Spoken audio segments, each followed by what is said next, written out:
Welcome back, ladies and gentlemen, men and women. Wait a minute. Children of all ages. Episode 25. Yeah. Here it is. The first regular season. It's done. I mean, I May guess it rest in peace. it was already done for APAC, but now it's really done for Who real. watches APAC? I'm just kidding. It makes it difficult sometimes, I'll be honest. They don't make it easy to watch APAC, but No. you do your best. APAC happened. They finished. Yeah. NA finished. Although this last week of NA games was interesting. APAC just had the play-in tournament. In fact, let's actually just jump right in and start with the APAC play-in. So, I feel like everybody for the most part came into the APAC play-ins going, okay, this should be Charge's like tournament, this should be theirs to take, right? That was kind of like the general consensus for most people was like they should take this tournament. And then they went to 5 they went to 5 against Chengdu and lost. I feel like that is a little bit like, okay, Chengdu sometimes wakes up. It's not, you're not like super upset about that. And then Chengdu goes and just gets rolled. Smashed. Spark, the team that was up to that point 2-12 in their last 14 matches. They chose a time to remember that Shy is a god. To remember how to play the game. They remembered that if you just put Shy and Sojourn, he will single-handedly win you games. Okay, I have a theory. The reason they were losing all of their matches, okay, is they were like so sure they were going to win the play-ins that they were like, oh, we can just like lose all of our games, and then in the meantime we can start practicing with Kiriko, and so they actually are going to be cracked going into playoffs because they've been spending the whole tournament They've been ever since Kiriko came out. They've been grinding on the Kiriko grind. Yeah. That's my theory. There it is. I think that we found it. And then the last week they were like, "Oh yeah, we have a game. We should probably prep to win it." And then they prepped on the patch that they had been ignoring for the whole tournament, and they won. So they're actually like 10 times better than anyone else. They just haven't been. I just hope that the Spark don't just flame out. I really hope that they didn't just come and like take down the Hunters who took down the Charge only to just flame out. Yeah, and I mean, honestly, with any of these APAC teams, it could go either way, like any given day. So like, it'll be interesting to see if they turn up for playoffs, but I sure hope so. I wouldn't have my hopes up though. I wouldn't. I wouldn't have my hopes up about any of the APAC teams. I don't know. It's just to be honest. Seoul is okay as long as they don't like do silly stuff. Yeah, I mean, we'll see how they look when facing in front of a live crowd in front of North America. Yeah, and a lot of it will come down to how the patch ends up going. But fair enough. Interesting. So APAC's playoff stage is finalized. So the Dynasty, the Dragons, the Fusion, and now the Spark have joined them. So those are our 4 Asian representatives coming over to Anaheim to play against North America in, what is that, 3 weeks? 2 weeks? Welcome to America. Yeah. When they come eventually. But then North America, as we've stated, has finished their regular season. The matches this week, for the most part, there was the only games that had any bearing on really anything was Spitfire's first game because they won. So that one, that one technically mattered, but it wasn't. Nobody really expected it to go the other way, realistically. And then it's like Mayhem and Defiance games because those two could flop places, which ended up happening. Mayhem actually ended up taking Toronto's spot in guaranteed playoffs. When we look at the regular season standings, it hasn't updated yet to show Spitfire clinching their spot. And actually, Spitfire, I believe, is above Reign. Yeah, Spitfire is above Reign. So the league standings on the site are backwards on that one. So Spitfire is the 5 seed and Reign has the 6 because Spitfire have one more win. even though they're tied in points. But then, Mayhem jumped Defiant because Mayhem took Defiant down pretty convincingly. But Defiant was also facing, like, COVID stuff. Yeah, which is kind of an unfortunate time to be dealing with that. But... Yeah, but I mean, because Spitfire beat New York, Toronto really didn't have any hope of... They logically could not make it into top 6. So it's like getting down to the 8 seed. It's like, okay, whatever. It is what it is. Are we at all surprised by the top 6? No. And this was something that I was going to bring up. It's like the top 6, I feel like, are, definitely more consistent and have been throughout the season than the other teams beneath them. Mm-hmm. The question I was going to pose to you this week, I was kind of thinking about it. At what point on this list of teams would you say any team below this point has like no chance of winning the tournament? I'm going to be honest, any team under Gladiators. I was going to say any team under Outlaws. Because the thing is, I want to say Outlaws, like I really do. Yeah. But the Outlaws have not shown that they can perform in playoff situations or in any tournament situations. Yeah. No, granted, they could. It wouldn't be weird. Yeah, the thing is like if they beat the Fuel, I would be like, okay, that's reasonable. Like they could beat the Fuel, they could beat Shock, they could beat I think they could beat all 3 in one tournament, and it wouldn't be like at that point. Then you probably could say beneath Rain, because I mean Rain has gone on runs in the 2 tournaments they were in, went on runs towards the end. So playoff Rain could. So you might even say that anyone under Rain, but by that logic, Spitfire is above Rain. So technically, that means we're saying Spitfire has a chance to win it. But I don't think they do. I think Houston is. You draw the line on Houston, like not under Houston. It literally bisects the Outlaws in half. Yeah. If you are the Outlaws, you might be able to win. But if you're the Outlaws or below, you might probably don't. Yeah. So I would say the top 3, Fuel, Shock, and Gladiators are the favorites out of NA. One of those 3 will win it, and then Outlaws have an outside chance potentially. But anyone that is the Outlaws or below, probably unlikely. Yeah. So, but I mean, this top 6, other than Spitfire being in top 6 if you went like to the beginning of the season, but after how the season has gone, we're not at all surprised that Spitfire are there. And this might be a hot take of sorts. But I think the only team out of APAC that I wouldn't be surprised if they won is Seoul. I'm the same way. I don't see... Dragons have been really inconsistent. Like, they won Summer Showdown, but then they like had weird performances in some of the other ones. Spark and Philly are a mess, and you don't know what's going to happen with them. So North America, it's really Fuel, Shock, Gladiator, Seoul. I feel like it's a 4-team race, and then Outlaws and Rain, if they pop off, might be able to do something. And Spitfire, if for some reason it's a Rhine meta, and dude, if it becomes a Rhine meta, Spitfire are looking good. Spitfire are gonna look juicy, ready to go. I think that could be a really funny. Because it's not unrealistic. Because I feel like Rhine can work with Kiriko, because Kiriko ult plus Rhine is just like, I don't know, maybe it's not as good as I think it is, but it's just so much fun. Yeah, I don't know. And it'll be interesting. Spitfire played it their entire game time against Shock, and like honestly, realistically, it went to 5 because Shock just insisted on not trying to play something to counter the Reinhardt. Yeah.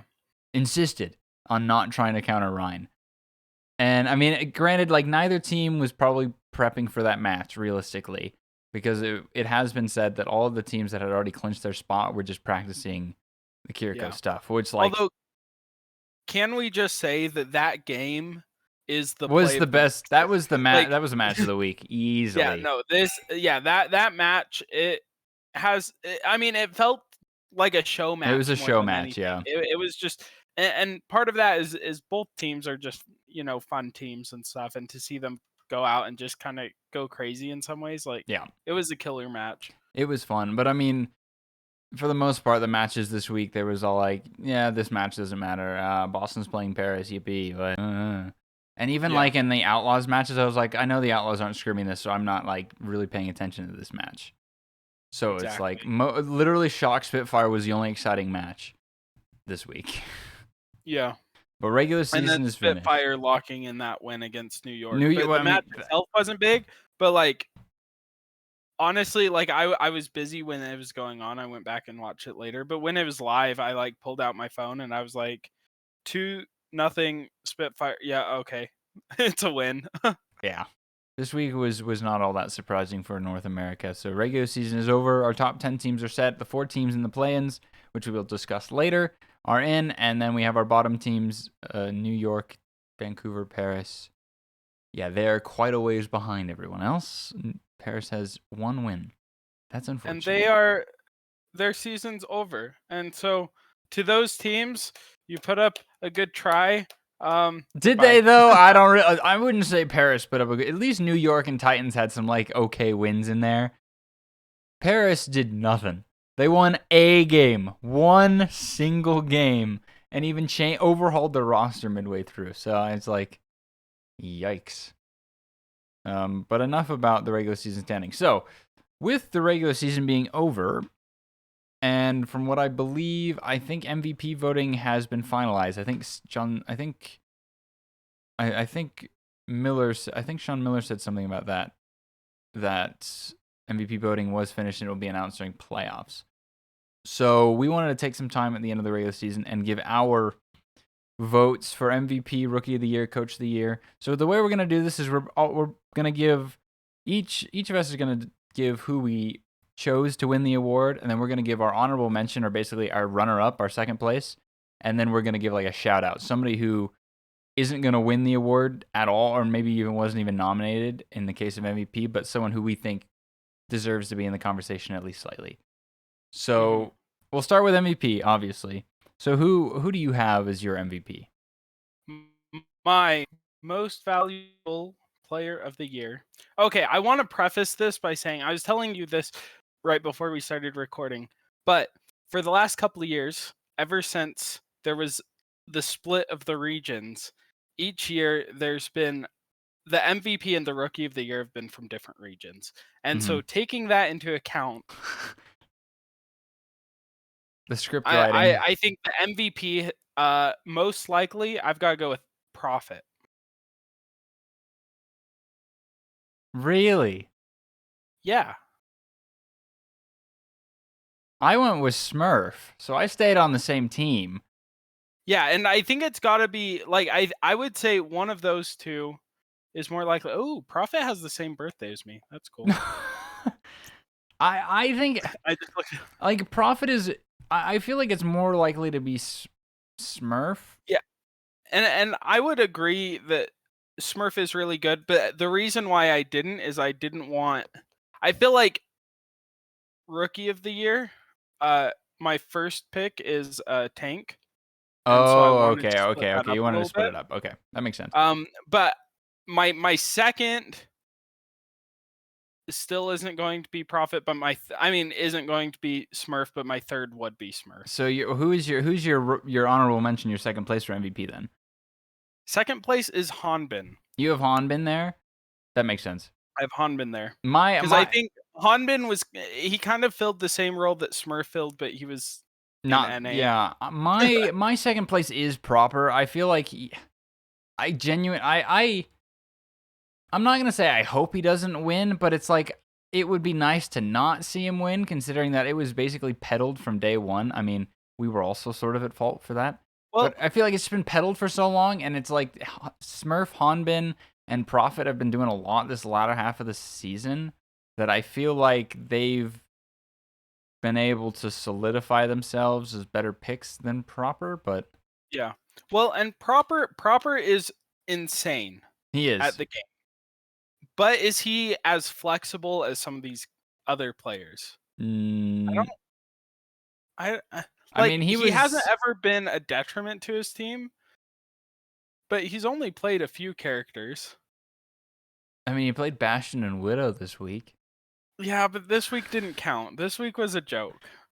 Yeah, I see what you're saying. I feel like if you took Smurf or Hanbin off of the Fuel or off the Dynasty, those teams, well, Seoul wouldn't have a tank, and we see what Fuel was like without Hanbin in these off-tank metas, where if you took Proper off the Shock would still be like a middle-of-the-pack team. At least, depending on the meta, I would say they would still be a top team. Especially, like, if you took Proper out and put in another, like if you took Proper out and put, like I don't know, like Kevster or something like well, that. Yeah, like, okay, well, you don't go one MVP candidate to another. Okay, let's go. If you Backbone. I'm just well, kidding. If you put like Nero on the Shock, back on the Shock instead of Proper, like I feel like they would still be a top team. Yeah, I think Hanbin, Smurf, and Prof. I mean, that's why it's like if you took Prophet off of the Dynasty, I think they're still fine. Because like Stalker was coming in to play Genji, and he was the one that was playing Sojourn. Whereas if you took Smurf off of the Dynasty, that team doesn't even have a tank for crying out loud. So that's why Smurf is my pick, but I also understand the Prophet pick. But then I have Proper in second. Who's your shout out though? Someone who definitely wasn't going to win, but you feel like deserves a. Well, I think there's only one choice that can go. No. Here. I think. How did he even get? I don't know. Hottie. I don't know how Hottie. I put Hottie there just because. I mean, he got nominated. I genuinely could not tell you how Hottie got an MVP nomination. But he's a great player. Shout out to him. Shout out on the nomination. He has peaked. I'm just kidding, but my shout out is Dante, somebody who should have had an MVP nomination, especially over like Kai. Like I don't understand how Kai and Hottie got MVP nominations, but like Dante didn't. Okay, the only reason Kai got MVP nomination is because people needed to fill 10 spots. Well, I mean that but his performance on Sojourn was kind of cracked. Because I feel like if MVP nominations hadn't happened till the end of this stage, I think Dante would have gotten one. After literally coming in, because before it was like, oh, he only plays Doomfist Zarya. You come into this stage, he beats the Shock playing D.Va and then beats the Fuel playing Zarya. You're like, what the heck? What other DPS player can do that? Yeah, I mean, this year, he really proved himself as like the most flexible person in the Overwatch League. Like, the only other person this year that this year probably. I'm trying to think like except maybe Prophet, because Prophet was playing. Prophet played roles. Brig. That's it. Because counts. But he played. But Dante was a DPS player who has now also played Doomfist, Junker Queen, Zarya, D.Va. That being said, all he's played this year is tank. Well, yeah, but it's like before this year, he never played really any tank. Yeah, so I don't know. Like, he's really impressive. I'm like somehow the Outlaws keep getting away with it. Like it's like the last two stages have been, oh, let's put Doge in week 1. They lose and they go, okay, just kidding, Dante, you're in, and then they just become good again.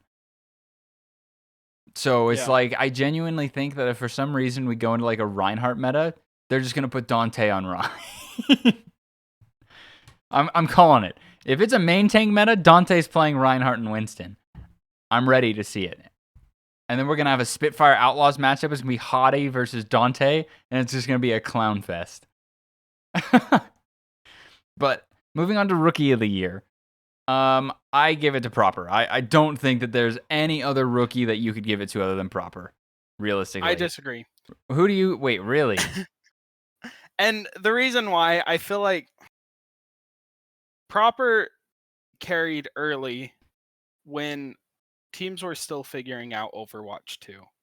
I think as teams have figured out Overwatch 2, it's been harder for individual players to, straight up deadlift, and it's also shown what teams kind of have different kind of leadership and stuff like that. And so I think with as good as Proper is, I feel like these awards, and maybe it's recency bias and stuff like that, but and also it's like I refuse to put down Proper just because I feel like everyone else is. Okay, fair enough. But I feel like there's a good argument to be made for a couple other players.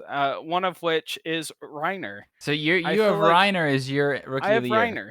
Like Reiner, it's kind of interesting because I regularly forget that he's even a rookie because he's I mean, he's an OG of the sport. Let's be real, like he's been around forever. And contenders, but I feel like, you know, he was another one that coming into the season had a lot of hype behind him, and he totally lived up to it.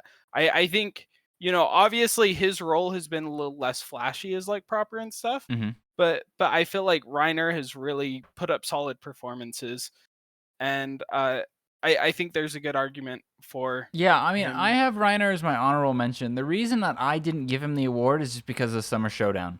That entire stage, as soon as they put space in on the Junker Queen, they looked better. And it's like, if you're gonna be like the anchor tank for a team and you're not able to play most of because now he's the one that's been playing Zarya instead of Space, it's been a little weird. But I feel like the Summer Showdown stage specifically is what bumped him down, because Proper hasn't ever had that. Had there hasn't ever been 4 weeks in a row where Proper hasn't been able to do what he normally does. But there hasn't been a single meta where it's like, as a DPS player, you have to play this brand new character that, like, you can only play this character because this is the only still thing it's like I couldn't give it to him because of that. Because his team, that's a valid argument. The team directly looked worse because he was having to play Junker Queen. I mean, yeah, there was other things as well. Funny, you know, they weren't able to play Shu, but I just feel like the Summer Showdown stage knocked Reiner off of the top spot, and I feel like it still goes to Proper, but I have him as second place. Who do you have as your runner-up for? My second place, once again, I am avoiding Proper, because I think that's a proper thing. Also, my second choice for MVP was in NA, so I figure my second choice for Rookie of the Year should be someone that's in APAC. I went with MN3. Wait, who was your runner-up? Oh yeah, it was Haman. You went with MN3. I went with MN3, and the reason why is when his team played him, they won. When his team didn't play him, they lost. I think the fact that the team looked so different with him in versus him out shows, like, correlation equals causation in this case. Yeah.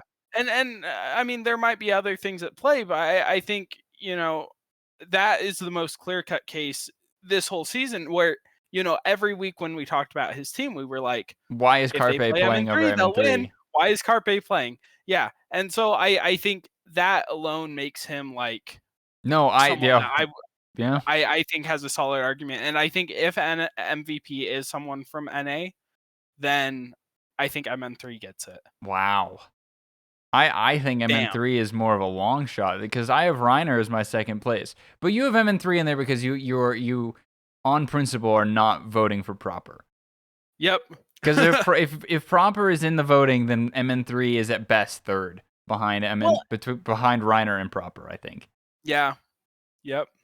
Yeah, maybe. We'll see. So yeah, my Reiner is my runner-up. Who's your shout out? Who's your long shot? Well, I mean, we're keeping the theme here, and I think, like, and this is kind of goofy and stuff. Okay. But I think Landon. Oh, that's big, the very long. He's not even the best Lucio player, rookie Lucio player in the league. But I think when it comes down to it, like, okay, London Spitfire came into this season. Everyone thought these guys are gonna suck. It's a bunch of rookies. You know. Well, no, it wasn't that it was a bunch of rookies. It was that it was largely the same team as before. And they just suck, right? But they ended up killing it, and I think a lot of their team strength came through keeping Hottie alive, and I think a lot of that came through awesome support play. And every time it cut to their supports, they were killing it. And I think they weren't flashy. Yeah, Landon wouldn't even be the best rookie support that I would say is in the league, because you literally have Churong sitting on the Defiant. Yeah, and he's not as flashy as Churong, but I feel like he had a bigger impact to the game than pretty much any support out there. I don't know about that one. Okay, maybe not quite. I was like, rein it in, buddy.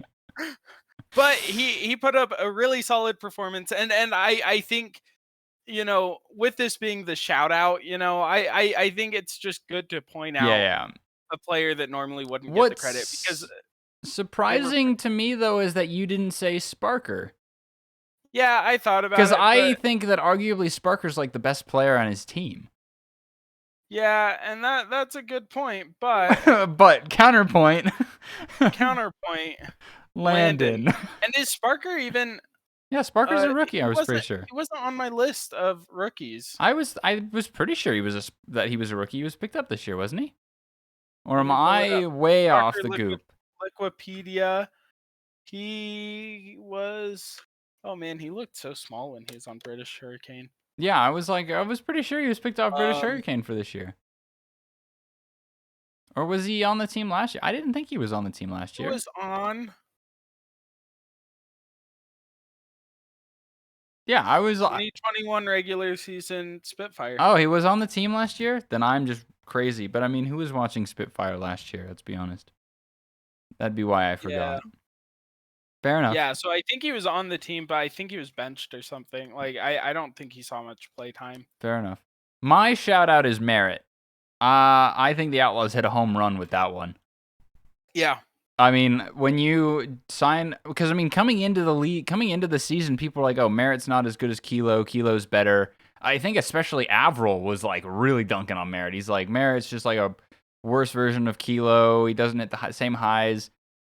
End of the season, I'd say Merritt's been the better player than Kilo has been. Merritt's been super solid. I mean, Merritt when Sojourn's been big, Merritt has statistically been a top 5 Sojourn the entire time.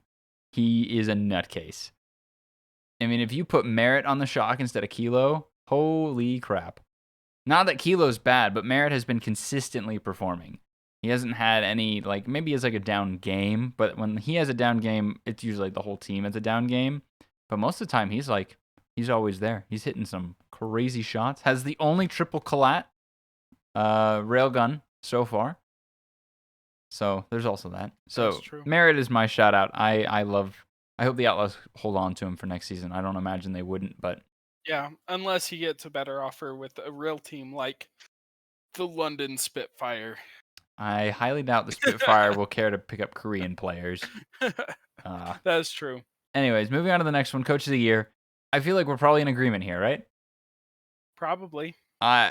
Christopher Christopher deserves all of the praise yeah. that can be given. I mean, he literally took a 1-win team and turned them into a top 6 guaranteed playoffs team. Yeah. Like, yeah, it's like I've heard a lot of different arguments and stuff like that, but like everyone that has talked about Coach of the Year this year, he's like always the person that people are like, of course Christopher's in the round. Like, I think the fact that like it's hard to see what the coach's impact on things are most of the time, because like yeah, it's just really hard to tell if it's good coaching or good players. But in a case where we have seen the players and they weren't very good, and then going into the season they were predicted so low, to make it to the playoffs at all, and then not just that, but to be able to skip play-ins, make it as far as they did, make it into all but one of the tournaments, right? Like, yeah, they had an insane season. Yeah, and Christopher deserves so much credit for that. Yeah, yeah. But who's your runner up though? Who's your second Coach of the Year candidate?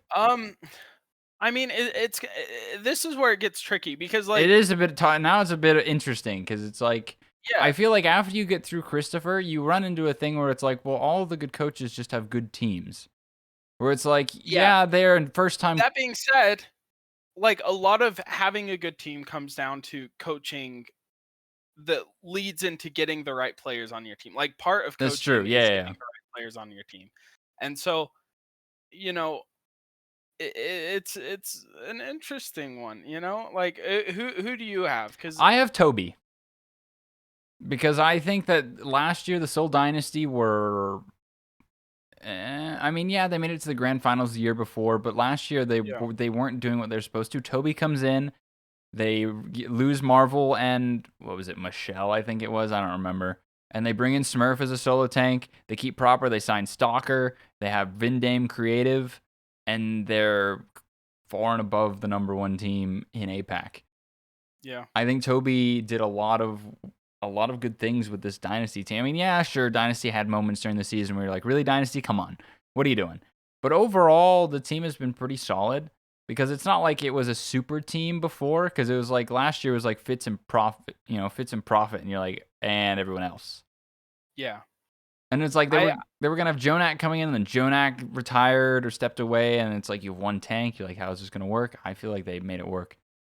Yeah, I think second place comes down to two people in my mind. One is him. The other one that keeps coming to my mind is Krusty, and it's similar reasons. The big thing here is how many players on this team are rookies this year? All of them. All of them. But Violet. Except Violet. But all of them, right? They had their like star tank player, the face of Overwatch, quit like a week before the league started. Like I feel like we kind of forget that. But coming into the beginning of the season, they weren't favored to be number one. No. Like and then they come and they go like 3/4 of the season undefeated without a single regular season loss. I think that is crazy, especially because like this team is a completely new team compared to what they had last year. They had to make changes, on a dime, and it's been really cool to see. And I think we take for granted like, oh, Proper's like completely broken, and like, oh, Collusion, Mikey are both really strong tank players, and it's like this team was like stitched from scratch this year. Like these players are even new. Even though Violet's a veteran, he's literally playing Lucio. Yeah, and so I think this, like, I think the coaching staff that the Shock has is just like, I have a ton of respect for them to like year after year, regardless of changes, regardless of super quitting a week before the league. I don't think it was a week. It was like a month or so. It was like it was like 2 weeks. I think he left 3/27. When did the league That's the end start? of March, and the league started about mid-end April. So it was about a month. Yeah, 3-4 so it was about weeks. a month. So, but either way, like with that happening, like it's really crazy, especially because if you consider Kalush was still playing college. I mean, when he was signed, a lot of us were like, "This is like a Band-Aid fix. Is this gonna work? Can Kalush solo tank?" Yeah, and so he won his last collegiate tournament, and 4-10. Yeah, so and then immediately like, started the league. That was like 2 weeks before the league started, or less than 2 weeks before the league started. He was still playing with his college. And then to come over midseason, Mikey, did a great job as well. And so I think a lot of this comes down to the coaching. And the recruiting. I think Shang did a really good job. So Toby, Krusty, who's your shout out though? You're like shout out. And this is where it gets a little like. I feel like to me it's a little. It's pretty. To me, I had a pretty clear one, but I feel like okay, you go ahead with yours, 'cause I'm still split. My shout out is Gumba with the Florida Mayhem, because the Florida Mayhem last year sucked. I mean, they weren't like Vancouver Titans, London Spitfire suck, but I mean it was not working. The team was a mess. They made like May Melee, and then they just fell apart. This year they come in, the only player they keep from last season is Checkmate, who didn't even play last season, so it doesn't even matter. And they get a solo Hyperflex tank in someone. They get a good backline in Onimo, Sir Majed, and they have RuPaul as well. And then Hydron is a freak when he's on it. And to get 7th place, I mean, yeah, it's not guaranteed playoffs, but from like the players that we had, because we did not rate Florida very highly at the beginning of the season, but Gumba and McGravy have been able to make this team a decent middle of the pack team. And I mean, we saw them during Summer Showdown make the run that they did. So I think Gumba is my shout out for Coach of the Year. Gumba was definitely one that I was thinking of doing, but this last one, like, I there's no chance he wins it. But I think once again, I would just like to shed some like spotlight on. I think I have a lot of respect for DPay. Like for the Titans, yeah. just because, the whole situation around him coming in and stuff like that, like it was kind of rough, and the team did look better Oh wait, I after mean he they made it to a tournament. Yeah, and so I think that's worth pointing out, the fact that he, took over as head coach mid-season. Yeah. It's crazy, and the fact that he was able to make anything out of it. I don't know how much of that is him coming in being, a positive influence versus potentially, less than Whatever great was happening influences before, leaving yeah. or whatever. Like, who knows? But I have a ton of respect for him, and I think yeah, it's worth pointing out, worth shouting out. Yeah, that's it. I can get on board with that shout out. Some other ones that I was considering was Face for the Gladiators. Yeah. The reason I I mean, didn't give it to him though is because that's literally like a super team, and it's all like when you've got that much talent on your roster, I feel like it loses you. Doesn't credibility is not the right word, but I feel like it loses you traction in like Coach of the Year yeah. candidacy That being if said, he built the team to what it was. it already largely existed though. Because That's true. they already had Kevster, they already had Space, they had Shoe, and they had Skewed, and then they just Yeah. swapped Moth for Funny Astro, and they scouted Reiner, and I guess they scouted Potapon, but then they signed Happy. I feel like they already had like the core of a really good team, whereas Yeah. like Krusty literally built a team from a box of scrap. No. Gumba built a team with a box of in a cave with a bunch of scraps. And Christopher turned around a 1-win team into a 14-win team. I feel like Face was working with more. 14-win team that's gonna win the finals. And no, they fall below half of the Houston Outlaws. Remember, that's not even viable. As we determined. It's not practical, but could happen. Could happen in one universe. I'm just So those are our shout outs for MVP, Coach of the Year, Rookie of the Year. Then there's like the Dennis Havalka Award. Who would you the good influence, the uplifting community? Which player do you think would get that? Man, that one's hard to see because so much of that is kind of behind the scenes type stuff. Definitely not Reiner. Definitely not Reiner. I'm just kidding. Definitely not anyone on Atlanta. Oh no! I feel like you could make an argument. If I were to give it to somebody, I feel like I would give it to someone. Because that guy is so fun. He's got so much energy, and anytime you see him happy, it just makes you happy. I feel like some candidates would be like someone. I feel like you make an argument for Punk or like even Hottie. I would put Hottie in the conversation for it as well. Or Backbone potentially. Like I'd say more Hottie. Probably Hottie. But I think someone, in my mind, someone is at like the head, is at the forefront of that list, just because he always just looks happy all of the time, permanently, and I feel like that's been a good influence on the Mayhem. So, yeah. Moving on, power rankings. Woohoo! The end of the regular season. Power rankings. So things can move. Let's start with APAC, just because there won't be a lot of movement. So Charge just physically can't be second. Yeah. They literally have to they have to drop below Hunters now. Yeah, and I think we should separate those that made it and those that didn't. Yeah, I put a tier break under Fusion, and then I would put Spark at the top of that second tier break. But realistically, though, I feel like Fusion could make that tier break non-existent. So, do we still think there's a tier? Do we put a tier break back between Dynasty and Dragons, though?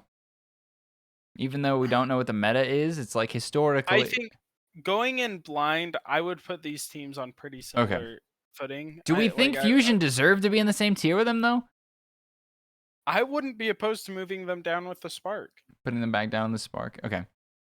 So we have Dynasty Dragons, tier break, Fusion, Spark. Oh, wait, but then we need to put a tier break between Spark Hunters. So then we have Dynasty Dragons in their own, tier break, Fusion, Spark in their own, break, and then Hunters, Charge, Valiant. I almost feel like you put a tier break between Charge and Valiant, too. There you go. But at this point, it doesn't matter because they're all out. We have 4 tiers in APAC. Dynasty Dragons, Fusion, Spark, Hunters, Charge, Valiant on their lonesome. Nice, APAC. Now proceed to mess this power rankings up in 2 weeks. And make it a mess. All right, NA. All right, Outlaws. All right. I'll move them down to 4th.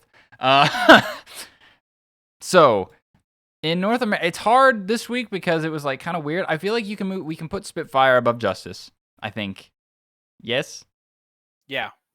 Spitfire above Justice. I think that's like, and then Mayhem goes above Defiant after how they performed this week, right? Yeah. Yeah. Mayhem proved that. And I honestly don't think Boston deserved to be in the same tier with those other 4 teams with Spitfire, Justice, Mayhem, Defiant. I think Boston needs. But they did make it to. Yeah, but I think that. So I don't. I think Boston should be in their own tier. Okay. Above, because they're not the same as New York. New York sucks, but they're better than Titans and Eternal. But Boston, I feel like, is just in this weird gray area where it's like, yeah, you made it, but like. So Fuel, Gladiators, Shock, Outlaws. Is that good, or would you think Outlaws above Shock? It's like we don't know what the meta is gonna be, and I feel we don't know what the meta is gonna be. I would prefer keeping Shock above them. Yeah. Okay. Do we think? Because we were even talking, when we were looking. The line is on the Outlaws. The line is on the Outlaws. So do Rain deserve? Should we have Rain in this top tier? Or should we move them in the lower tier above Spitfire? I think they go lower tier above Spitfire. All right.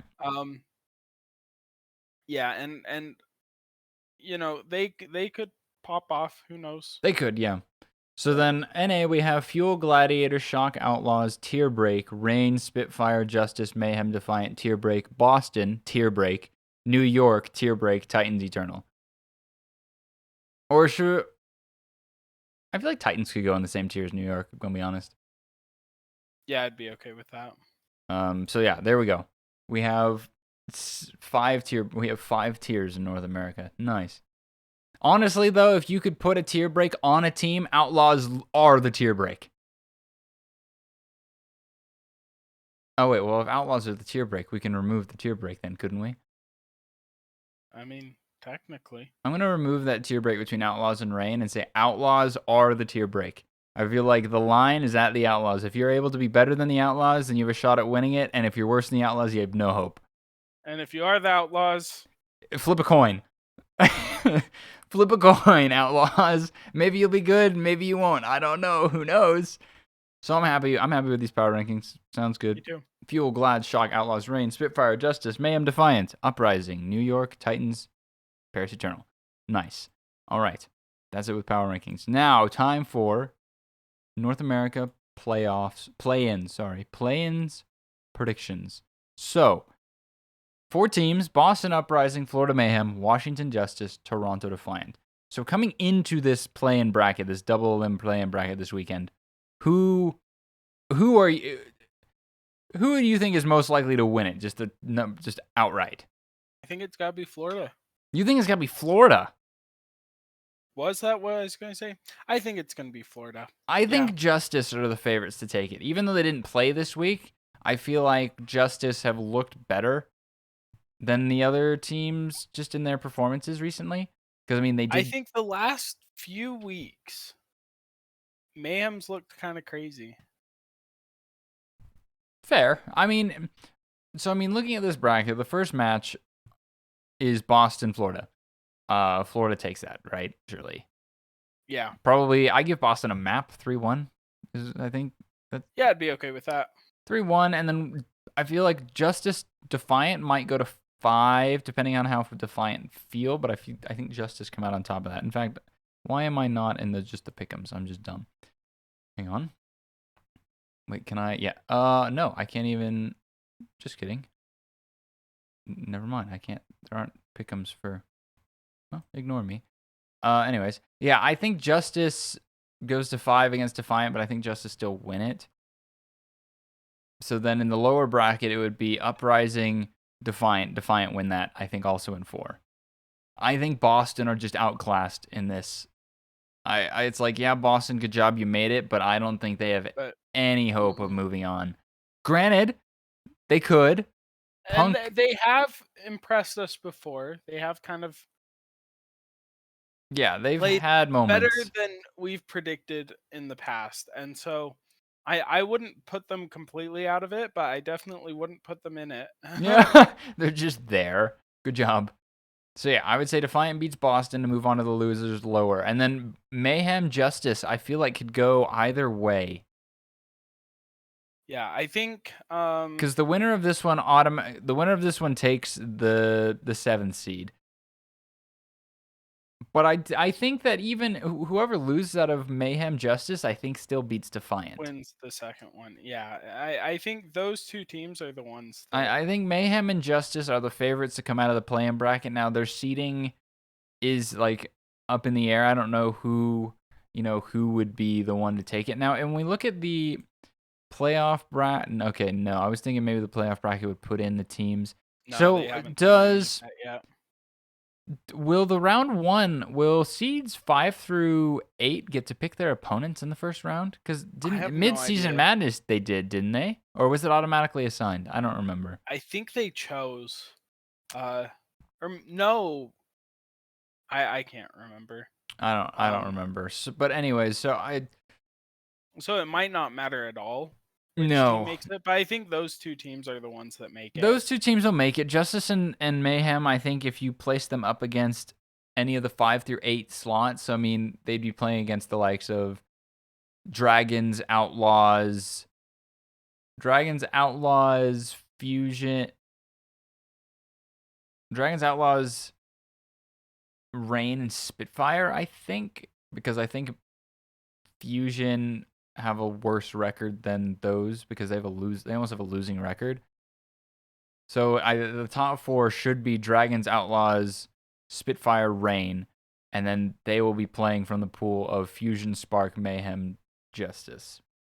So we'll have 3 APAC teams. Wow.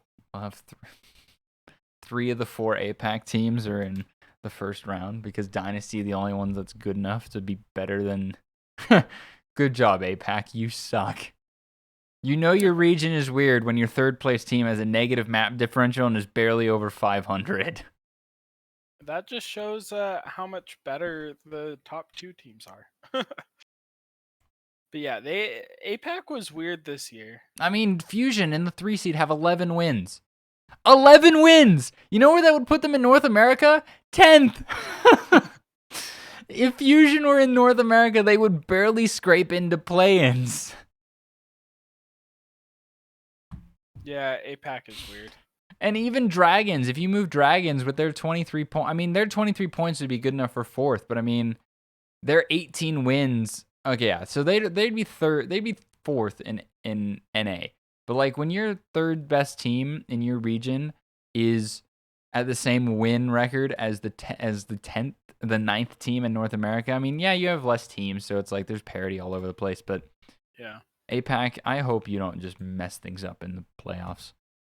I want some North America NA. I want to see like the Outlaws play the Fusion. I want to see, Spitfire. Because Spitfire I've never played. I want to see Spitfire play the Spark.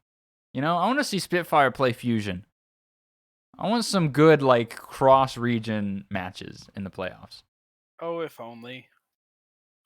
Now the script writers will make sure the bracket is lopsided, so all the APAC teams just play against each other like it was in mid-season madness. You know what I'm just sad about? What? We won't get to see the Chengdu Spitfire match. Oh, the silly match?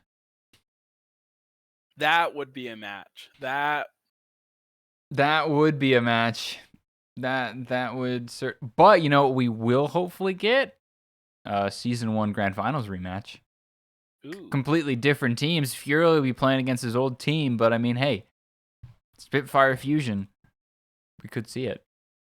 That's true. In fact, we could see repeats. Oh wait, no, just kidding. Titans are out of it. Ignore me. I was about to say we'd see repeats of all of the grand finals, but I'm like, wait, nope. A certain Vancouver team is not allowed. Has been gatekept by multiple things. Silly them. But anyways, that is all that we've got today. Not a whole lot has happened. Next week, all we'll be covering is North America play-ins, and then we'll do predictions for the actual playoffs because the double limb bracket should be built by then of the 12 teams, and we'll go through and we'll pred as much as we can. Maybe some other things as well, but it'll primarily be playoff bracket predictions and North America play-in review. So, yeah, that is all from us today. Hope you enjoy the shorter week of matches.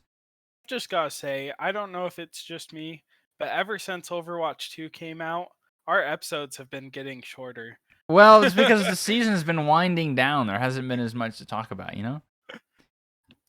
And yeah, we will see ya. We'll see you next week. See ya.